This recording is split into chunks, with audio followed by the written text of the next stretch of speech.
नमस्कार दोस्तों, स्वागत है आपका PRFD प्लेस में। आज हम क्लास 12 का चैप्टर नंबर 6 और वीडियो नंबर 7 में देखेंगे जिंक का निष्कर्षण, जिसे हम लोग कहते हैं extraction of Z and extraction of हम लोग कहते हैं जिंक। तो सब कुछ देखिएगा आप लोग ध्यान से, आप लोग बोर्ड पर सब कुछ ध्यान से देखेंगे। हम लोग पढ़ना है, आज का हम लोग टॉपिक है जिंक का निष्कर्षण। यानी सबसे पहले देखिए जिंक का निष्कर्षण में हम लोग करेंगे क्या। और हमारा आप वीडियो नंबर 6 देखे होंगे या 5 देखे होंगे, तो उसमें हम बता चुके हैं कि सबसे पहले अगर किसी भी हमको एलिमेंट यानी कि किसी भी तत्व का निष्कर्षण करना है तो सबसे पहले हम लोग क्या लिखते हैं कि हमको अधिक से अधिक हमको नंबर प्राप्त हो। तो देखिएगा आप लोग ध्यान दीजिएगा कि हम लोग सबसे पहले लिखेंगे क्या।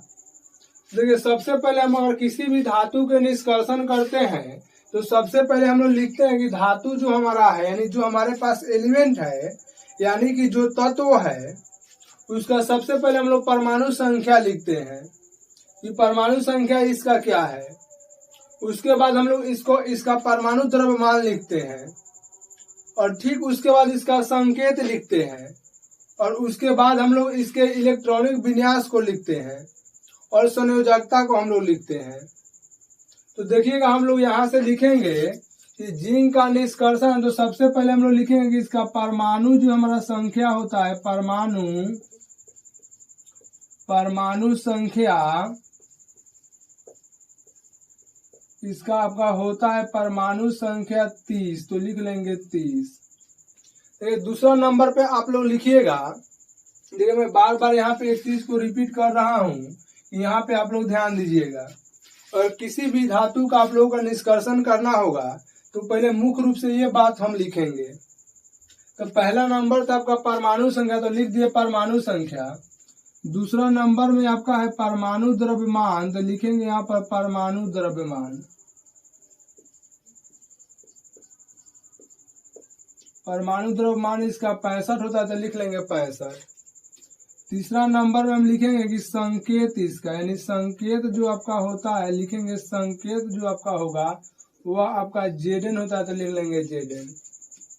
चौथा नंबर जो आपका होता है वो हमारा होता है संयोजकता, तो लिखेंगे संयोजकता। यहाँ पर संयोजकता जो हमारा होता है इसका 2 होता है।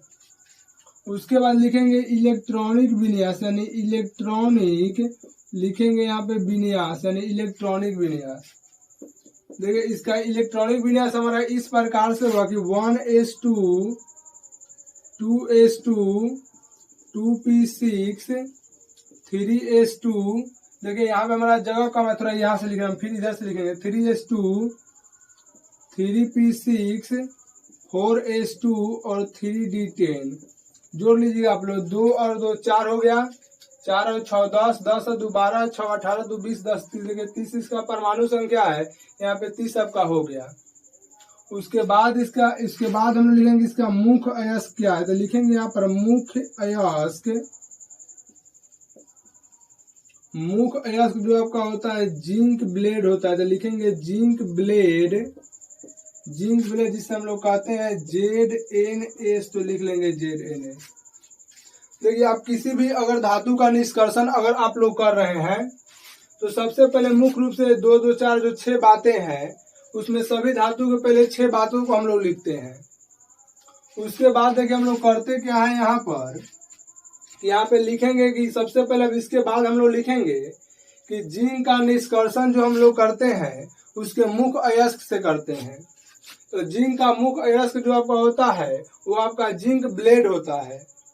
तो लिखेंगे यहाँ पर कि जिंक का निष्कर्षण मुख्य रूप से हम लोग जिंक ब्लेड से करते हैं। तो यहाँ पे लिखेंगे कि जिंक का निष्कर्षण, यहाँ पे देखिए लिखेंगे कि जिंक का निष्कर्षण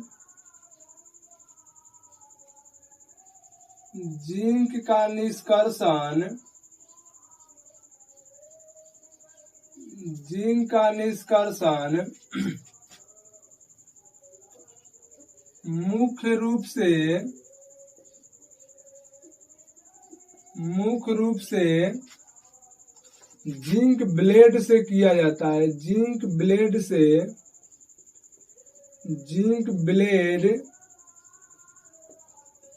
जिंक ब्लेड से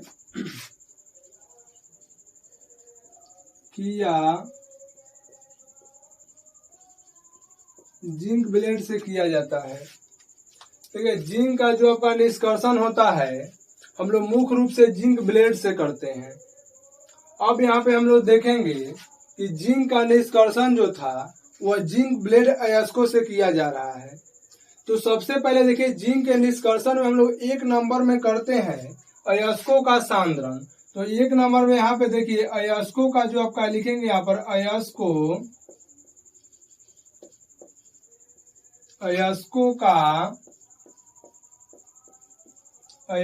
का सांद्रण।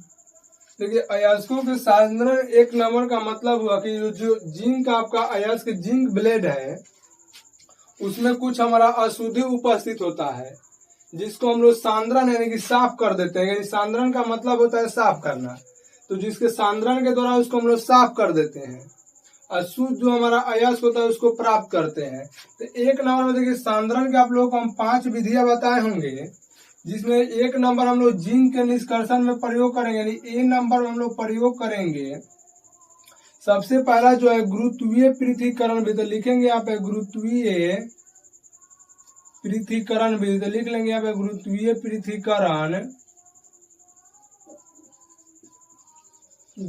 पृथक्करण विधि। B नंबर जो देखिए आपका है वह आपका होगा फेन प्लावन विधि, लिखेंगे यहाँ पर फेन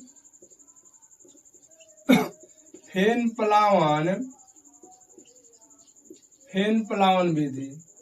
देखिए दूसरा नंबर में जो हमारा होता है अभी हम आपको बता चुके हैं कि गुरुत्वीय पृथक्करण विधि का प्रयोग करेंगे, उसके बाद फेन प्लावन विधि का।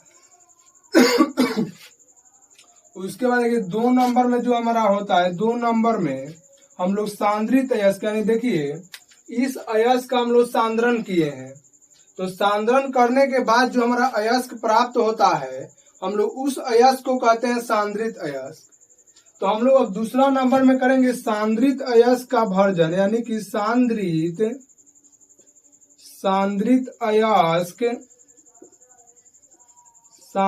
अयस्क का भर्जन, तो लिखेंगे यहाँ पर सांद्रित अयस्क का भर्जन। 2 नंबर हम लोग करते हैं सांद्रित अयस्क का भर्जन। उसके बाद जो हमको भर्जन से जो अयस्क हमारा प्राप्त होता है उसको हम लोग कहते हैं भर्जित अयस्क, यानी कि भर्जित अयस्क का अब हम लोग करेंगे अपचयन। तो 3 नंबर में लिखेंगे यहाँ पर कि अपचयन करेंगे, तो लिखेंगे यहाँ पर अपचयन। और चौथा नंबर में हम लोग लिखेंगे, चौथा नंबर जो हमारा होता है वह चौथा नंबर आपका होता है विद्युत अपघटनी विधि से हम लोग का धातु प्राप्त होगा उस धातु का हम लोग शोधन करेंगे। यानी चौथा जो विधि आपका है विद्युत अपघटनी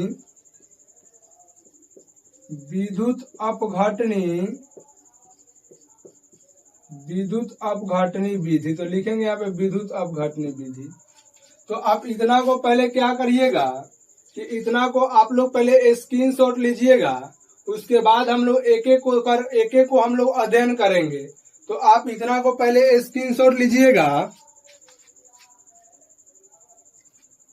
ले लीजिए आप स्क्रीनशॉट, इसे हम मिटा रहे हैं।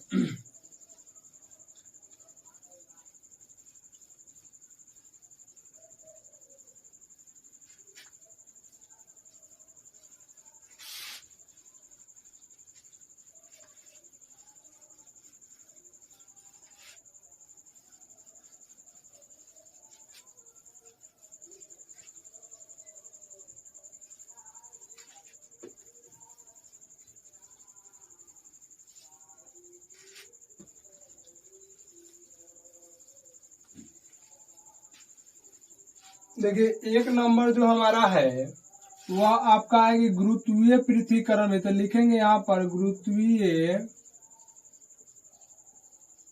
पृथक्करण विधि।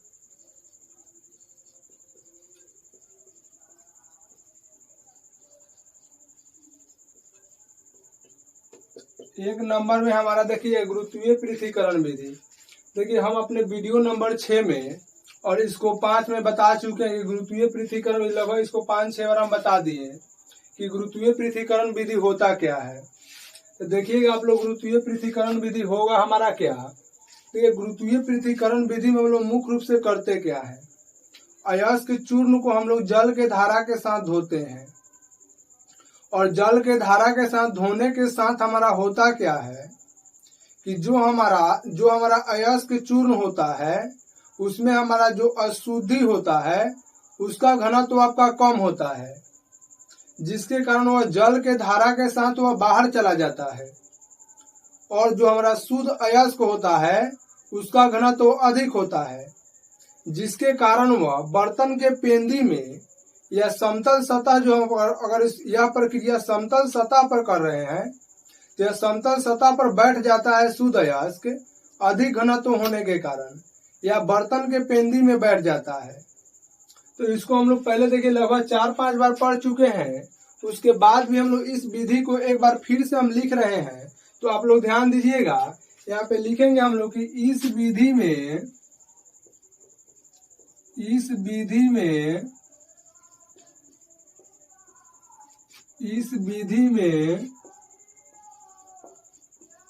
अयस्क चूर्ण को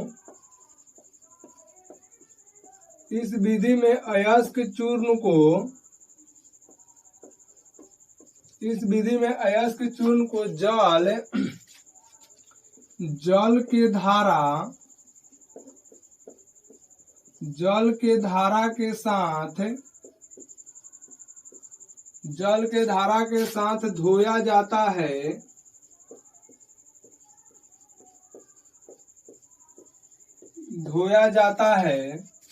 जिसमें जल के धारा के साथ धोया जाता है जिसमें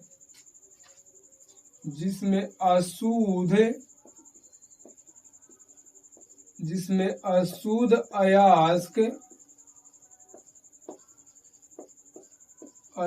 अयस्क का घनत्व कम होने के कारण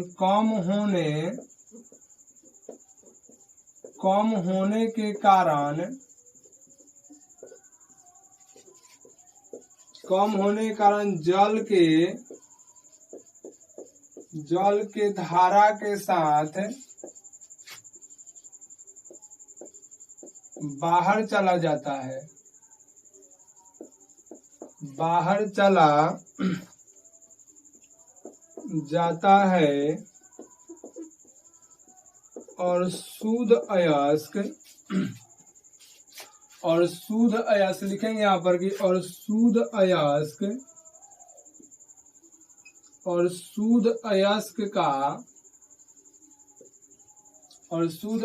का घनत्व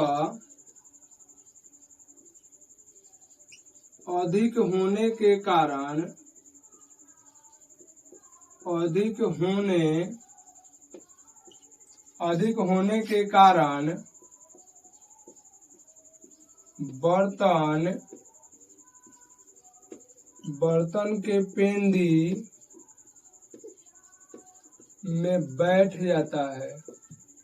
बर्तन के पेंदी में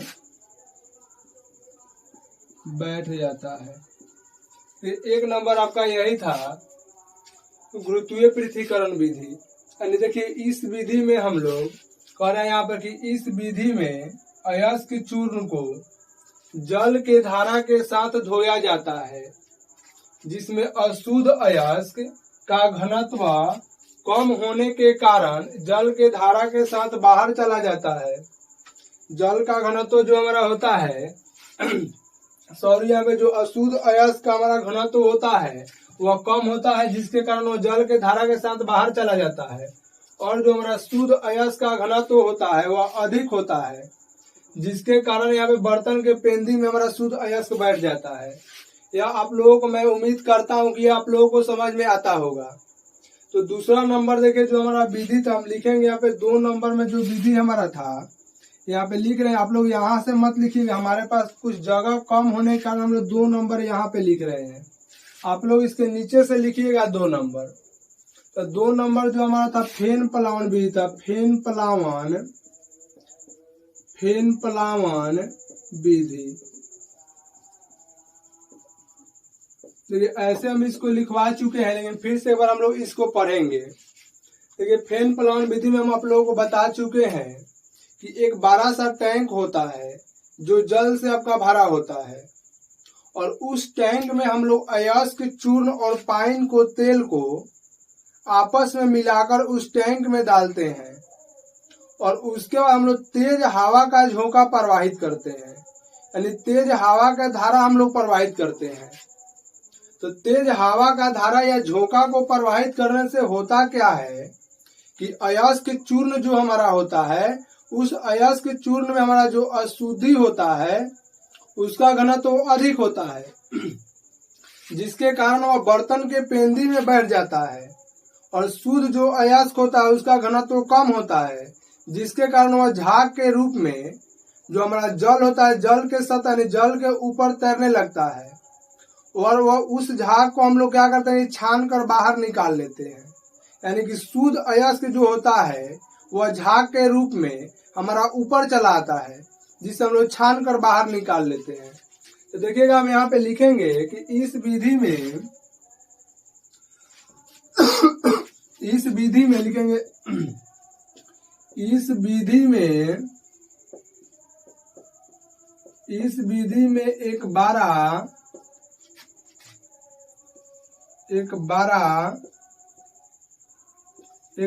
टैंक या बर्तन, एक बड़ा बर्तन होता है,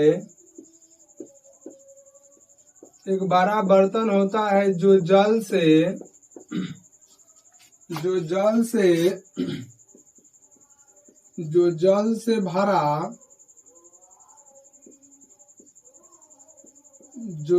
से भरा होता है, और उसमें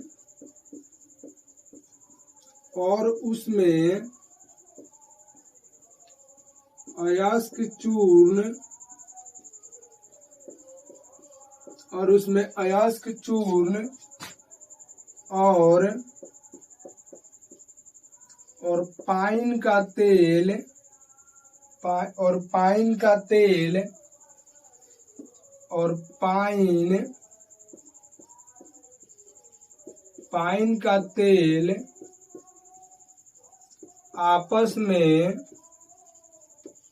और पाइन का तेल आपस में मिलाकर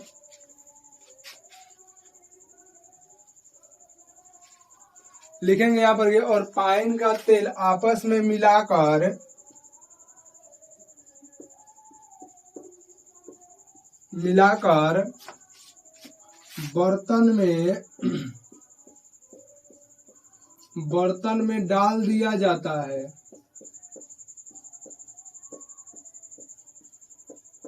बर्तन में डाल दिया जाता है,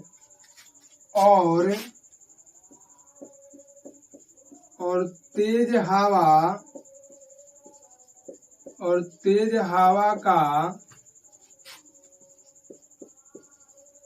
झोंका प्रवाहित करने पर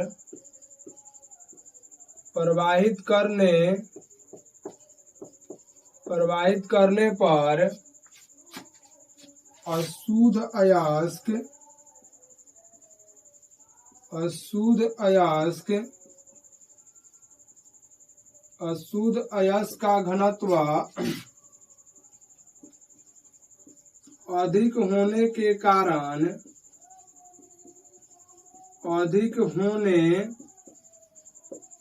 अशुद्ध अयस्क का घनत्व अधिक होने के कारण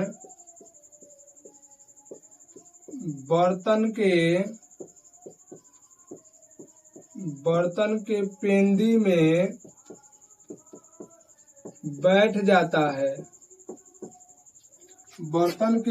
में बैठ जाता है, तथा शुद्ध अयस्क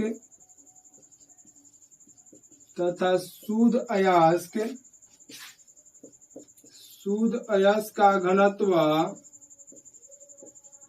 कम होने के कारण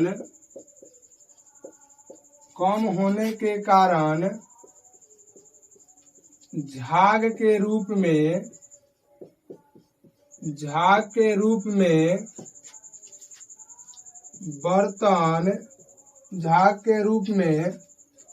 बर्तन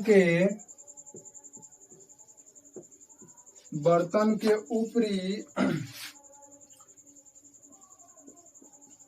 ऊपरी सतह पर चला आता है।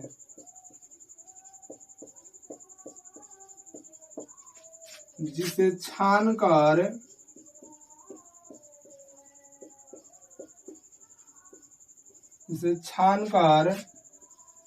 बाहर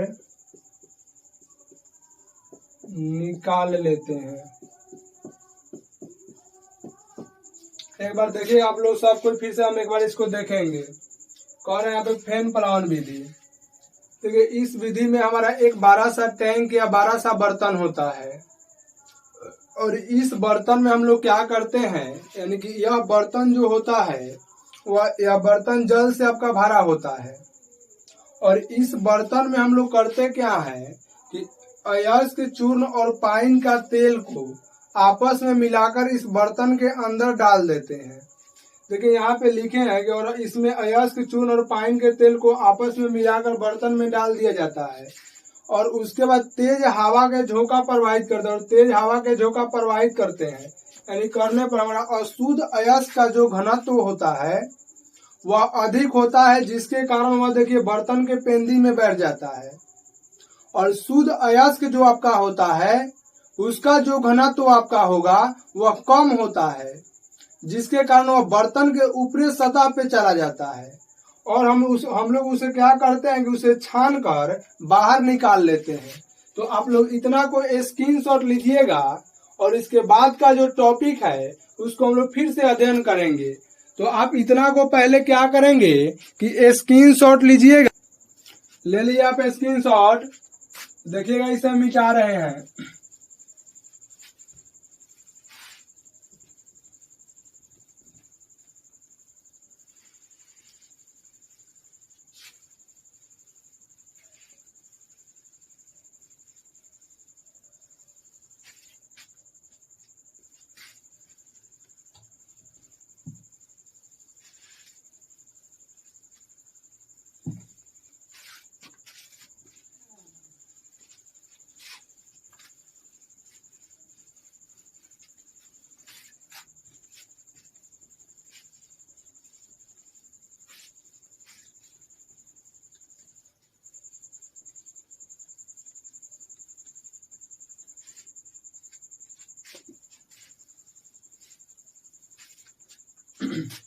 देखिए 2 नंबर में हम लोग देखे थे यहाँ पर कि 2 नंबर में आपको हम लिखवाए होंगे वर्जन। तो लिखेंगे यहाँ पे हम लोग वर्जन को, वर्जन। देखिए अभी हम लोग किए क्या है, पहले देखिए आप लोग ध्यान से। पहले हम लोग क्या कहेंगे, अयस्कों का सांद्रण किए हैं। तो सांद्रण से हमको सांद्रित अयस्क मिलता है। तो वर्जन जो क्रिया आपका होता है, आप लोग जानते हैं कि यह हमारा क्रिया जो होता है यह वायु की उपस्थिति में होता है। यानी कि जो हम लोग अयस्क अभी सांद्रण करके प्राप्त किए हैं, यानी कि सांद्रण किए हुए अयस्क को हम लोग कहते हैं सांद्रित अयस्क। यानी कि हम कहेंगे इसमें कि सांद्रित अयस्क को जब वायु की उपस्थिति में गर्म किया जाता है तो उसमें देखिए निम्न सी क्रियाएं होती है। यानी कि वर्जन को अगर आप परिभाषित करना चाहते हैं तो कह सकते हैं कि सांद्रित अयस्क को वायु की उपस्थिति में गर्म करने की प्रक्रिया को हम लोग वर्जन कहते हैं। और यहाँ पे हम यहाँ पे किए क्या है कि सांद्रित अयस्क प्राप्त कर लिए हैं। तो लिखेंगे यहाँ पर कि सांद्रित अयस्क को वायु की उपस्थिति में गर्म करने की प्रक्रिया हमारा वर्जन कहलाता है। और इसमें जो हमारा धातु होता है यानी जेडन होता है, तो इसमें हमारी निम्न सी क्रियाएं होती है। तो लिखेंगे यहाँ पर देखिए कि सांद्रित अयस्क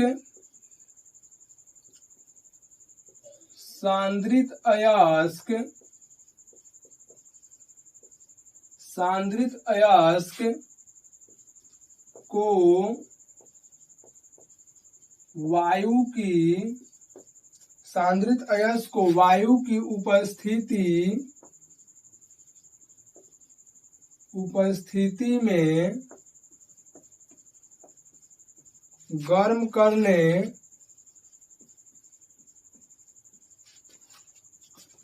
करने की प्रक्रिया को भर्जन कहते हैं।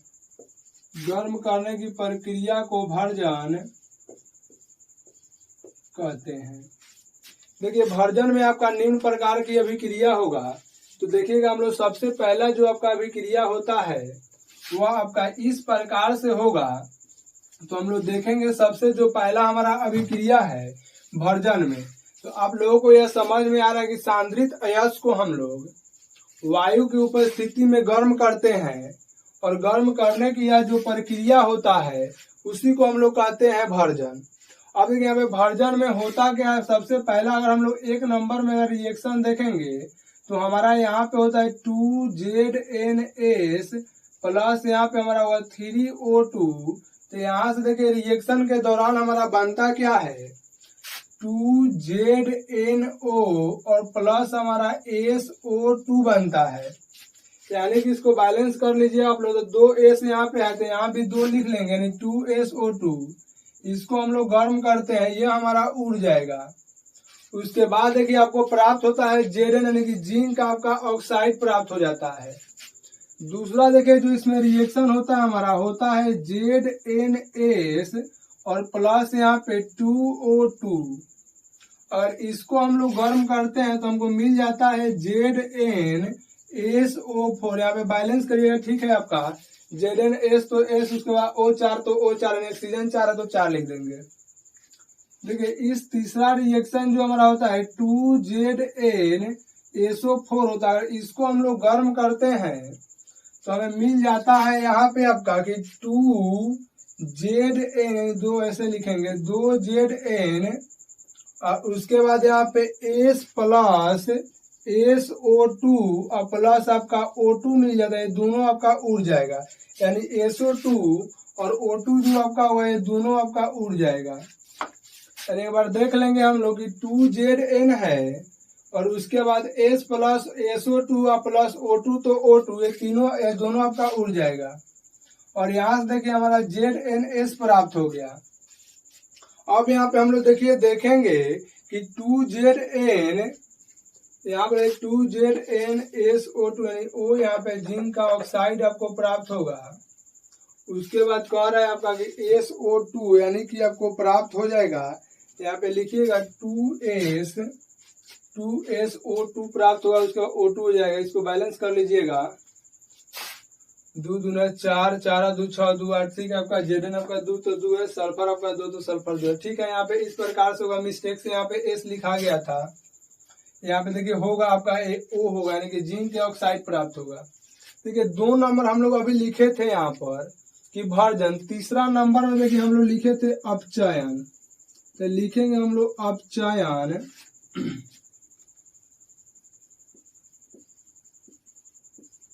अपचयन देखिए अपचयन में क्या होता है कि जो हमको जिंक ऑक्साइड प्राप्त हुआ रहता है उस जिंक ऑक्साइड को हम लोग क्या करते हैं कि कोक के साथ, यानी कि जिंक ऑक्साइड को हम लोग क्या करते हैं कि कोक के साथ यानी कि कार्बन के साथ इसको गर्म करते हैं। तो देखिए यहाँ पे हम लोग लिखेंगे कि यहाँ पे भर्जन से प्राप्त हमारा जिंक ऑक्साइड हुआ, तो लिखेंगे कि भर्जित जिंक ऑक्साइड को कोक के साथ गर्म किया जाता है। तो यहाँ पे लिखिएगा कि भर्जित, यहाँ पे उसके बाद अगर कोक के साथ जैसे ही आप गर्म करेंगे तो आपको जिंक धातु प्राप्त होता है। तो लिखेंगे यहाँ पर कि भर्जित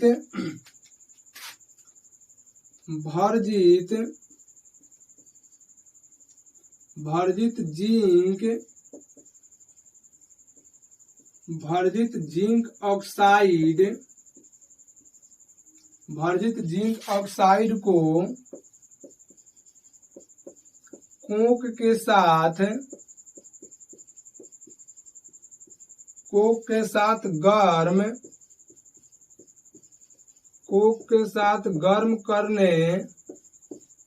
कोक के साथ गर्म करने पर